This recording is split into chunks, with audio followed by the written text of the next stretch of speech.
Jodoh Dokter Kimi, episode 15.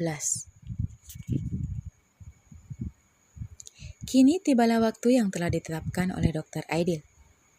Pria yang sedang mengenakan kemeja putih itu menunggu kedatangan Kimi, seraya bersandar di mobilnya, dengan tangan bersedekap di dada. Kimi, bisakah aku menggantikanmu? Pinta Inggit yang sedang berjalan menuju parkiran bersama dengan Kimi. Ia merengek seperti anak kecil kepada Kimi begitu melihat Aidil. Bisa? Kalau kau mau, aku akan sangat berterima kasih. Jawab Kimi tulus, karena sebenarnya ia pun juga tak ingin pergi. Sayangnya aku tidak bisa. Aku harus menghadiri acara keluargaku. Dan apa kau tahu? Ayahku akan memperkenalkanku dengan anak temannya. Ini sungguh menyebalkan. Inggit menghentakkan kakinya berulang. Semacam perjodohan? Ya, anggap saja seperti itu. Kita senasib rupanya. Batin Kimi. Kimi menepuk bahu Inggit. Semangat ya, kalau begitu aku duluan. Pinta Kimi sebelum meninggalkan Inggit yang masih berdiri memandang sang idolanya. Inggit menghembuskan napas pelan. Ucapkan selamat tinggal untuk impianmu yang akan menikah dengan idolamu itu, Inggit.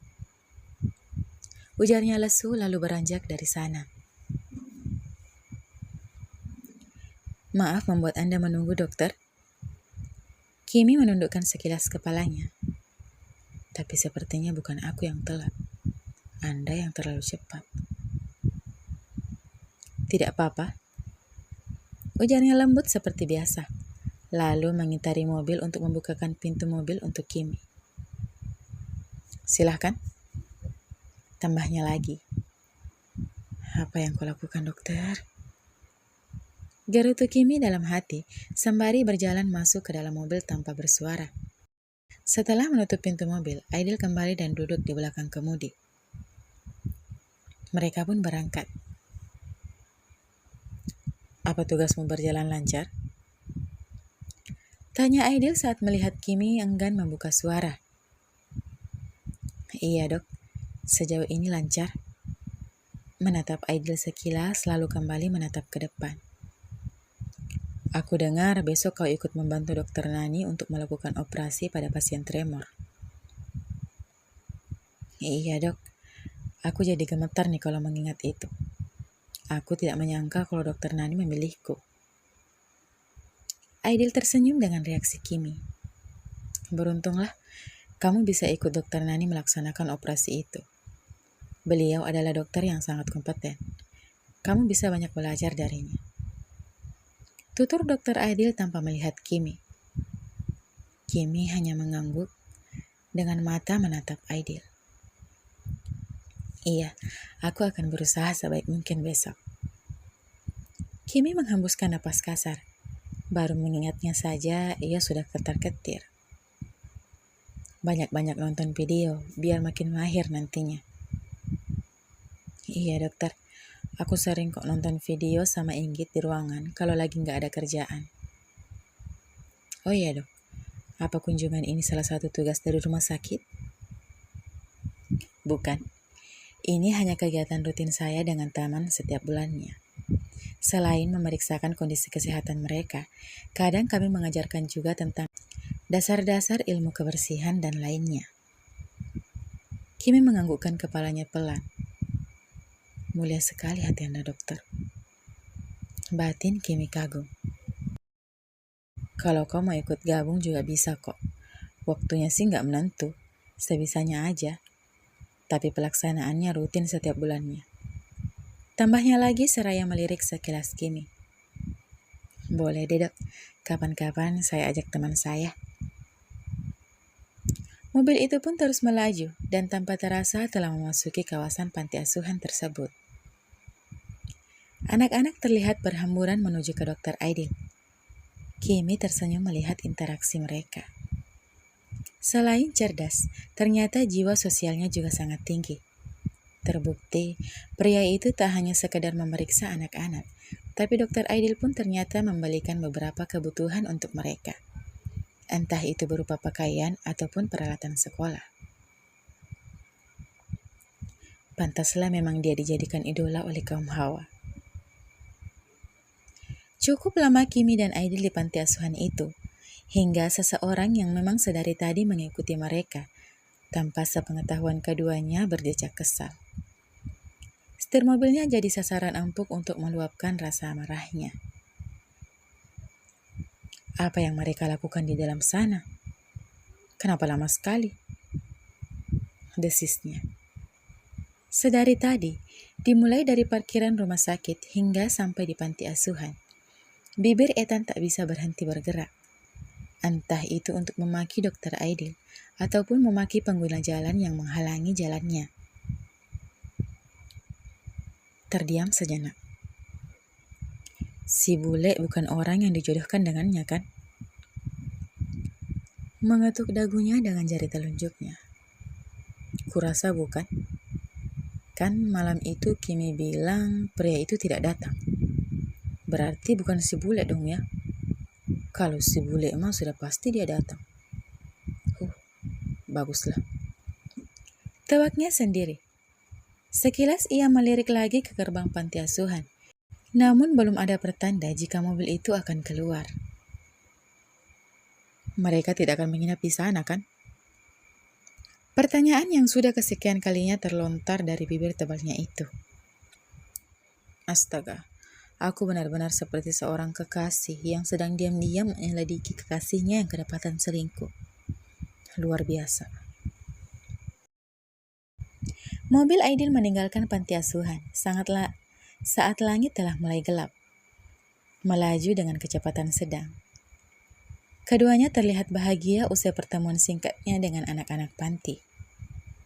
Belajar dan bermain bersama merupakan suatu kegiatan yang menyenangkan, terutama untuk Aidil. Kali ini dia bisa menghabiskan waktu bersama Kimi tanpa canggung. Tanpa meminta pendapat Kimi, Aidil berhenti di salah satu resto mewah yang terletak di pusat ibu kota. Kita makan dulu ya. Pinta Aidil seraya melepaskan bel pengamannya, begitupun dengan Kimi. Iya dok. Aku bisa apa kalau kita sudah sampai di restoran? Aku hanya bisa ikut masuk untuk makan. Tidak mungkin aku pulang sendiri kan? Kimi tak membantah. Dia hanya mengikuti Aidil sampai masuk ke dalam resto. Duduk di meja yang telah dipilih oleh Aidil. Pelayan pun menghampiri mereka. Aidil dan Kimi memesan makanan sesuai dengan keinginan mereka. Sembari menunggu, Aidil mengajak Kimi untuk berbincang, masih seputar dengan kegiatan mereka di panti asuhan tadi. Dan lambat laun merambat ke dunia kerja mereka. Tak lama berselang, pelayan datang membawa makanan sesuai pesanan keduanya. Mana? Terima kasih mbak. Balas. Kimi menatap tatanan makanan di depannya. Sangat mewah. Ini pasti mahal. Batin Kimi. Selamat makan. Ujar Aidil tersenyum dan Kimi hanya membalas dengan anggukan. Keduanya makan dalam diam. Berbeda dengan seseorang yang sedari tadi menguntit dan duduk tak jauh dari kedua orang yang sedari sore diikutinya.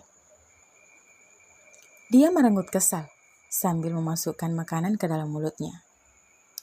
Mengucapkan sumpah serapah yang memang tertuju kepada pria yang saat ini tengah tersenyum tipis. Setipis benang. Gurat wajahnya terlihat sangat bahagia, dan itu membuatnya kesal setengah mati. Gara-gara si bule ini, aku harus duduk sendiri di restoran mewah seperti ini. Makan makanan mewah seorang diri seperti sekarang. Sungguh menyedihkan. Gerutunya lalu memasukkan kembali stik ke dalam mulutnya. Matanya tak lepas dari Kimi dan Aidil yang duduk di meja di depannya. Sementara Aidil, ia menyeringai tipis. Ia sudah mengetahui keberadaan Ethan semenjak pria itu sudah berada di panti asuhan tadi. Saat keluar mengambil sesuatu di halaman panti, ia melihat Ethan yang tengah berdiri di dekat mobilnya menatap ke dalam panti. Untuk itulah, dia sengaja berlama-lama di sana agar Ethan pergi. Namun ternyata pria itu masih saja mengikuti mereka sampai di sini. Apa yang diinginkan pria itu? Gumam Aidil dalam hati. Apapun itu, kehadirannya tidak akan mengurungkan niatku untuk mengatakannya. Batin Aidil. Kimi.